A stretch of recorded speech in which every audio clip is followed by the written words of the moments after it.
benefits of apples. Top 6 health benefits of eating apples. You should know, apples are extremely rich in important antioxidants, flavonoids, and dietary fiber. The phytonutrients and antioxidants in apples may help reduce the risk of developing cancer, hypertension, diabetes, and heart disease. 1.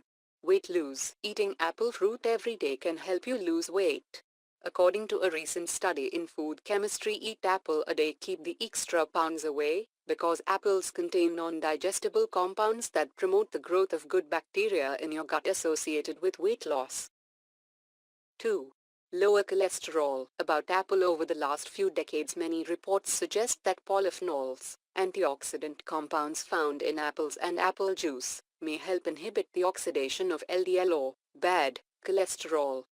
Apples are also a good source of soluble fiber and have roughly the same cholesterol-lowering abilities as oats. 3. Cancer prevention. According to Cornell University researchers, apple phytochemicals and their health benefits. Several studies have specifically linked apple consumption with a reduced risk for cancer. Apples are rich in plant chemicals, which just do that. 4. Boost brain. Research shows benefits of apples on brain function, memory. The skin of the apples contains the majority of the quercetin, as well as other beneficial antioxidants, so it's recommended that people eat the entire apple to reap all of its benefits.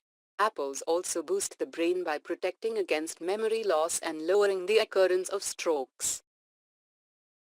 5. Decrease diabetes risk. Reduce your diabetes risk with apples. Apples are among the fruits that have been linked to reduce risk of diabetes.